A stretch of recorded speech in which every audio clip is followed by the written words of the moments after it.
Muito boa noite, sejam muito bem-vindos a mais um episódio do nosso podcast. Eu sou a Maria e hoje a gente vai fazer uma conversa profunda, importante e necessária para todos. Eu sou estudante de psicologia e atualmente eu sou estagiária. E eu tô aqui com o Caio. Oi, eu sou o Caio. Atualmente eu sou mediador psicoeducacional e também sou estagiário, né? E também sou acadêmico de psicologia. Tô aqui com a Sabrina. Oi, meu nome é Sabrina, eu sou acadêmica de psicologia e eu faço estágio em uma clínica de dependentes químicos e alcoólicos. E com a Emanuela. Eu sou a Emanuela, eu sou estudante de psicologia e também sou estagiária de RH e organizacional, né? E hoje a gente vai falar sobre um tema um pouco delicado, que é o transtorno de estresse pós-traumático, o famoso TEPT, né?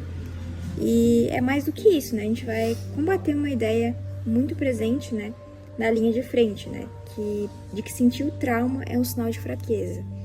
Então a gente vai passar por tudo, né? Desde sintomas, exemplos práticos, os efeitos, né, da pandemia, a neurobiologia, o estigma, o tratamento, o autocuidado e até alguns relatos anônimos, né, que a gente recebeu que representam a realidade de muitos profissionais da saúde. Eu só acho muito importante, antes disso tudo, antes de entrar no assunto do TEPT, que é o transtorno do estresse pós-traumático, é que a gente precisa fazer um adendo muito necessário, que é reconhecer vocês. Sim, e também porque quando a gente fala de socorristas, de bombeiros, equipe de enfermagem, os técnicos, policiais, a equipe de frente também, né? A gente fala de pessoas que lidam com momentos extremos, né? Diariamente. Então, é muita coisa, né, para absorver. Envolve muito ver e ouvir coisas que a maior parte das pessoas nunca vai presenciar em toda a vida. E mesmo assim existe a cobrança, né, externa e interna de que vocês aguem, controlem, resolvam, segurem no caso. E muitas vezes, né, as pessoas de fora dos pacientes, né, até família, às vezes acabam brigando, né, xingando Sim. vocês. Enfim, é um assunto muito que tem que ser abordado, Sim. né? E só que ninguém fala, né, do que vem depois. Do silêncio do retorno para casa, do corpo tremendo, né, depois de toda a adrenalina, né, do olhar perdido no banho, da cabeça, né, que repete as cenas, então, no momento que tá você com você, né. Por isso esse episódio é exclusivamente dedicado a vocês, para lembrar que vocês são muito além de isso, são muito além de profissionais, vocês são humanos e não são apenas esse símbolo de proteção enorme que vocês têm, não são todo esse cargo que vocês carregam. Claro, isso é um baita mérito que vocês têm, mas que vocês também são, acima de tudo, humanos, né? Sim, com certeza. Então, né, a gente vai estar falando o que é o TEPT, né? Então, ele é um transtorno que surge como resposta a um evento traumático. Mas não é qualquer coisa, é algo que ultrapassa a capacidade de processamento da pessoa naquele determinado momento. Sim, e esse, né, evento traumático, né, como as pessoas às vezes chamam, ele pode ser único, né, como, por exemplo, um acidente de carro, né, um assalto, né. Então, ele pode ser crônico, né, ou repetitivo. Isso é muito comum também na linha de frente, que é onde acontecem coisas complicadas, assim, né. Às vezes. E a mente, ela não consegue encerrar o capítulo, né. Pensando assim no cérebro como uma analogia famosa, né, que é do cérebro agindo como um computador, o trauma é como um arquivo aberto no cérebro que não consegue ser salvo. Ele fica ali, girando, fica sempre carregando e tentando processar, mas nunca fecha. Sim. E quando ele não processa, é aí que aparecem os sintomas. O corpo interpreta que o perigo continua ali. 4 grupos de sintomas com exemplos reais, né? Então, intrusão, o evento invade o presente. Por exemplo, flashbacks, sonhos, lembranças involuntárias, né? A gente vai ter exemplos de enfermeiros que revivem a imagem sedimento que deu errado ou bombeiros que ouvem mentalmente o som de uma explosão semanas depois. E não é uma memória triste, é revivência. É como se estivesse acontecendo tudo de novo e de novo. É como se você estivesse lá de novo. Sim. O segundo sintoma, né, seria a evitação. Que é tipo, eu não quero lembrar. Né? Então a pessoa ela começa a evitar lugares, sons, pessoas, conversas, situações. E muitos também se afastam até da profissão, né? Por medo de reviver esse trauma. Então é algo que é delicado. Porque não envolve, não, aconteceu tal coisa e, né, agora não quero lembrar, não quero lembrar. Mas às vezes você evitando, você acaba lembrando mais do que outra coisa, né? Então o terceiro sintoma é a mudança no humor, né? Onde a pessoa pode ficar, eu sou culpado. Então aqui entra a culpa, né? Se eu tivesse feito X coisas, se eu tivesse sido mais rápido, mesmo quando não havia nada a ser feito, então muitas vezes não tinha muito o que você fazer por aquele indivíduo, né? Por aquele sujeito. Sim. E Aí a pessoa, ela acaba se vendo de uma forma negativa. Então ela vai perdendo o interesse por coisas que ela gostava e começa a se isolar. E muitas vezes também pode levar até uma depressão, né? Então o TEPT em si, ele não é uma brincadeira. Não é algo simples, assim, né? Envolve muitos fatores, assim. E um dos outros sintomas seria, né, a hipervigilância, né? Que é o corpo não desliga. Desculpa, posso interromper para poder falar um pouco sobre isso? Pode, aham. É que esse é aquele estado de alerta constante, onde o corpo fica sempre tenso, existe irritabilidade, tem dificuldade para dormir, sobressaltos e sensibilidade e barulho. E o corpo, ele vive como se ele estivesse sempre esperando o próximo chamado de emergência. Então, ele não para, né? Então, a gente vai falar rapidamente do cérebro, né? Da questão ali biológica. Então, porque quando a gente entende o que acontece biologicamente, o estigma diminui.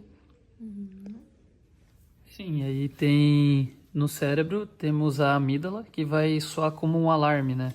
É o nosso sistema de alarme e ela fica hiperativa. Ela dispara sinais de perigo mesmo quando estamos seguros. Isso mesmo, o hipocampo, responsável por organizar memórias, funciona mal durante o trauma também. Por isso as memórias ficam fragmentadas, confusas, desorganizadas. E também quando o trauma ele é muito intenso, né?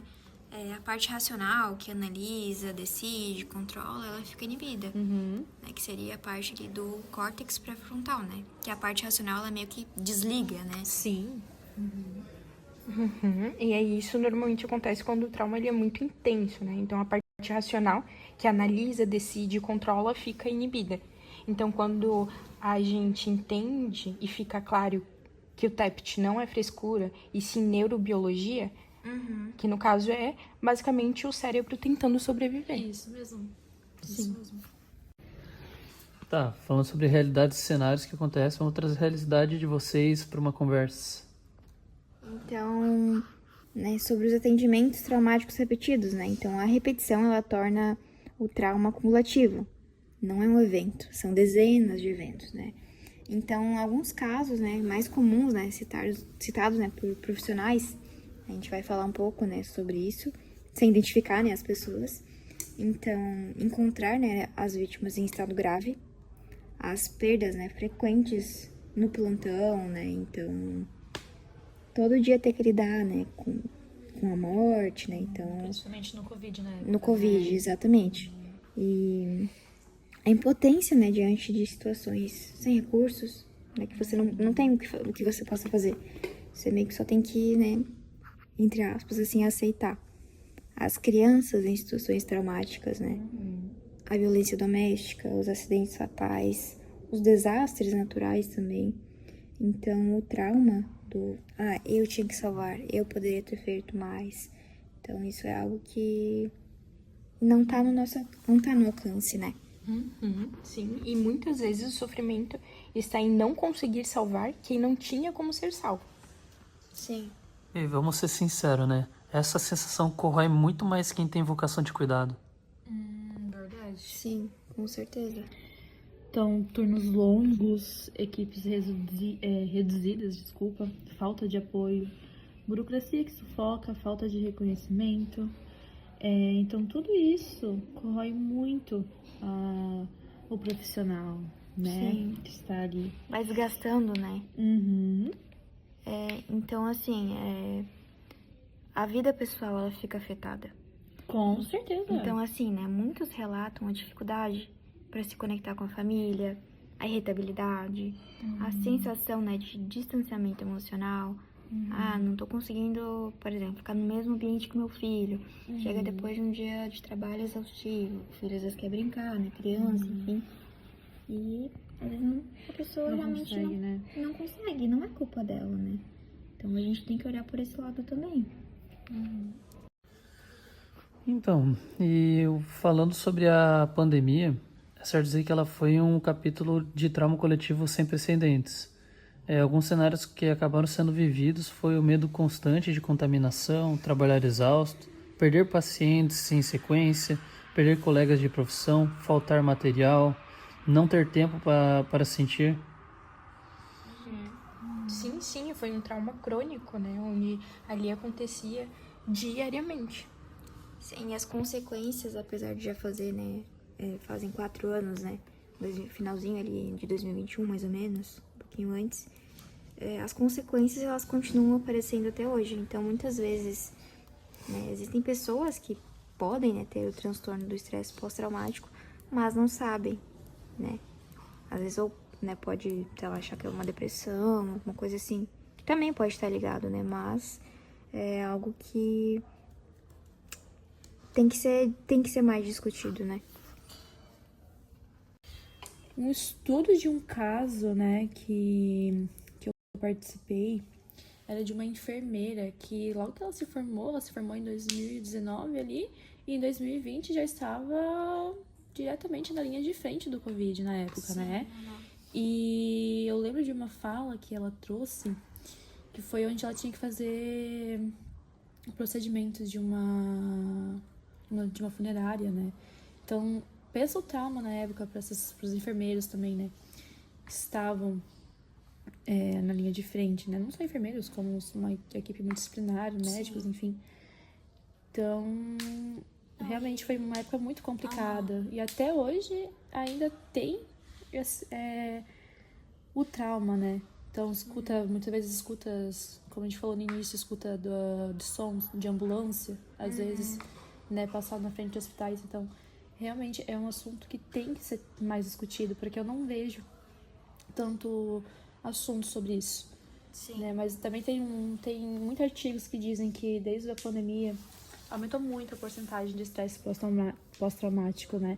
Até porque essas pessoas que trabalhavam na linha de frente também tinham medo de trazer o vírus para dentro de casa, né? Afetar mãe, pai, filho, enfim, né? O olhar, no caso, tava indo para os pacientes que tem que ir, mas também a gente tem que entender que tem que ter um olhar para os profissionais que estão ali, né, como base, fazendo o cuidado, né, das pessoas. E muitos profissionais, às vezes, a família não compreendia que não poderia ver, que às vezes acabava brigando, xingando, né, esses profissionais que estavam lá.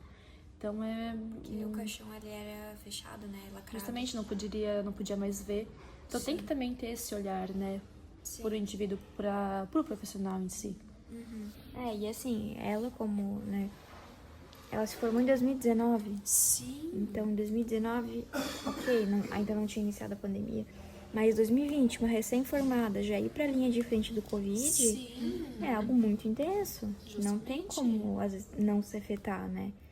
Então, foi uma batalha Foi pra um ela. trauma tão grande que hoje em dia ela não quer mais nem saber de enfermagem, gente. Sabe? Então, complicado. E o ideal, assim, né, pra ela, seria realmente, né, ela fazer psicoterapia, investigar um pouco mais a fundo, porque muitas vezes também tem essa questão, a gente já comentou, né, sobre a evitação, né? De evitar falar, não é bem assim. Justamente. Né? Então, é realmente algo que a gente tem que olhar com mais carinho, né? Pra gente mesmo também, né? E talvez essa seja a parte mais difícil, né? A cultura do segura firme. Existe um medo de parecer fraco, perder credibilidade, ser visto como incapaz. Isso daí deve atrapalhar bastante, né? Imagino o inconformismo que deve existir na mente de quem está aí fazendo a frente e tudo mais, com relação à necessidade de sempre se mostrar forte e tudo mais. Além do mais, sabe que é de suma responsabilidade não demonstrar medo para poder dar esperança a quem está sendo acolhido naquele momento, né? E aqui vai uma verdade que é importante, né? Não é a coragem, né? De sentir e ignorar. Coragem é sentir e realmente pedir ajuda, né? Então, tem algumas frases que os profissionais, né, acabam escutando que machucam, né? Que, isso faz parte. Você escolheu essa profissão. Se acostuma. Quem é bom não se abala.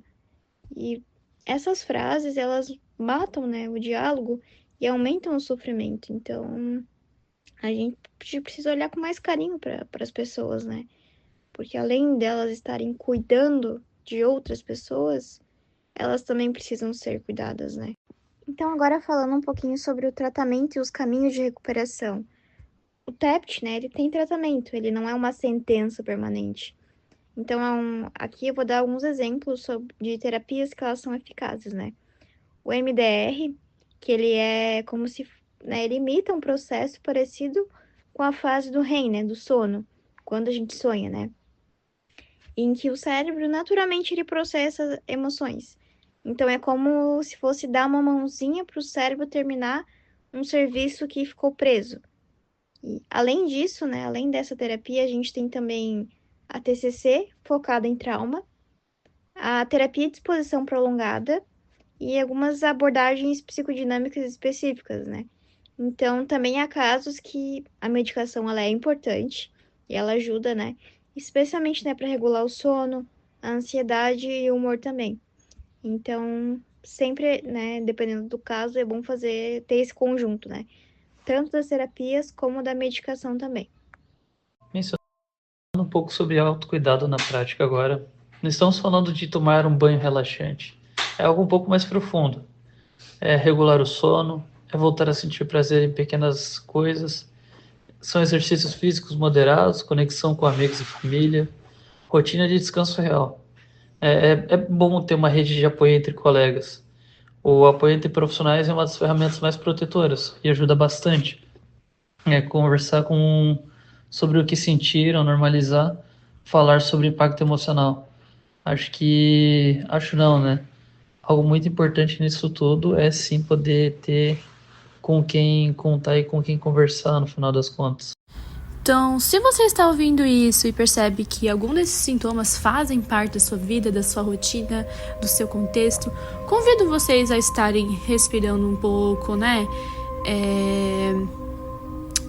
Convido também vocês a estarem procurando um profissional adequado, um psicólogo, para estar ajudando, porque isso não é uma fraqueza, gente, não é uma falha de caráter, como a gente falou muitas vezes aqui. É tudo consequência realmente de algo muito intenso que a pessoa viveu, né? Então talvez até mais de uma vez. E existe um tratamento também, existe uma saída, existe recuperação. Você não está sozinho nessa. E a sua saúde mental, ela importa. Não só porque você cuida de outras pessoas, mas porque você é uma pessoa que merece ser cuidada. Então, muito obrigada até aqui. Eu agradeço também a participação de todos por terem escutado aqui o nosso conteúdo. E até a próxima. Tchau, tchau.